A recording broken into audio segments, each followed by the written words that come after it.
भर को शर्मसार कर देने वाली कोलकाता पश्चिम बंगाल की घटना को लेकर धर्मनगरी वृंदावन में अभूतपूर्व विरोध प्रदर्शन किया गया। साध्वी ऋतंबरा इस मौके पर दुखी और आक्रोशित थी। देशवासियों को जगाते हुए उन्होंने यहां तक कह दिया कि दुराचार के रावण का गिद्ध बन करके सामना करने की जरूरत है। बात्सल ग्राम से वृंदावन की ओर 3 किलोमीटर की मानव श्रृंखला बनाई गई।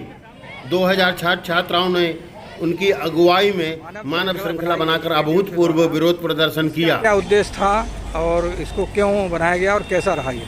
इसका उद्देश्य ये है, हर बार बेटियों के साथ इसी तरह अत्याचार होती है। हमारा हाई कोर्ट, सुप्रीम कोर्ट, जितने भी राजनेता है इस पर अपनी खेल खेलते हैं। हमें 10 साल का इंतजार ना करना पड़े।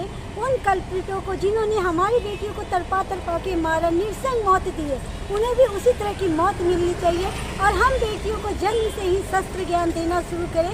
वो अपनी सुरक्षा के लिए किसी के ऊपर निर्भर न रहे। वो जिस तरह आत्मनिर्भर व्यवसाय के रूप में है, अपनी सुरक्षा के लिए भी आत्मनिर्भर। घटना घटी है और जिस तरह पापियों को, अत्याचारियों को और साक्षियों को बचाने मिटाने की कोशिशें हैं, ये बहुत शर्मिंदा कर रही है। अच्छा नहीं लग रहा। और मेरा देश प्रांतों में बटा होगा पर प्रांतों में नहीं बटा, भाषाओं में बटा होगा पर भाषाओं में नहीं बटा।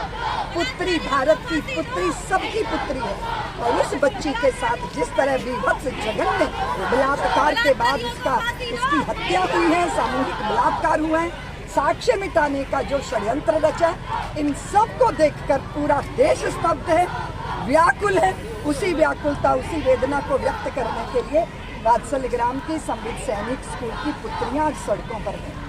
जिस तरह से अब सीबीआई जांच चल रही है उसको लेकर क्या कह रही है? जिस तरह अभी तक, क्योंकि एक क्या लगता है आपको, क्या आरोपी एक ही या ज़्यादा भी? नहीं, जिस तरह की घटना है वो लगता नहीं कि एक व्यक्ति का ये पाप है। ये सामूहिक अत्याचार है, बलात्कार है, हत्या है और साक्ष्यों को मिटाने का पाप है। मैं आपके माध्यम से, मीडिया के माध्यम से ये निवेदन करती हूँ कि मीडिया, आपने एक बहुत बड़ा वातावरण देश के अंदर बनाया, हमें दोबारा ये नहीं चाहिए। उसके लिए पापियों को जल्दी से जल्दी दंड मिलना चाहिए। जांच होती है, ठंडे बस्ते में डाल दी जाती है, उसका कोई अर्थ नहीं है।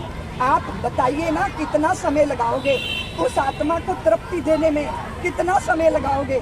इतना सुंदर आज किसी एक कलाकार ने बहुत सुंदर एक दृश्य उपस्थित किया कि उस बच्ची जो डॉक्टर बन गई थी, बच्ची जो ट्रेनिंग ले रही थी, बच्ची, उस बच्ची का पिता जो है वो सिलाई मशीन से कपड़े सिल रहा है, उसकी माँ उसके बगल में खड़ी। अरे एक गरीब माँ पिता जिंदगी भर एक अंग को गला के अपने बच्चों को किसी जगह पहुंचाना चाहते हैं, और वो भी बेटियां।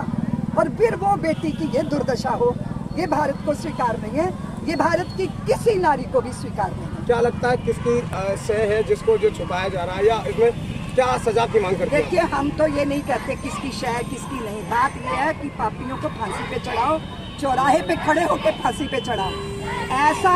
ऐसा दंड दो कि दोबारा भारत की पुत्रियों की तरफ गंदी नजरों से देखने वाला उसके दीदे फूट जाएं।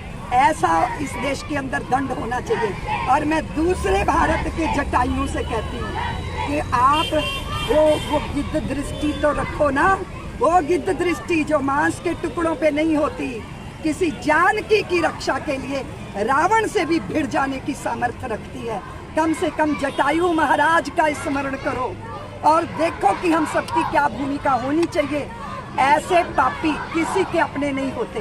भारत ने रावण और कंसों को कभी उनको प्रतिष्ठा नहीं दी है। हर साल पुतला जलता है। क्या किया था रावण ने?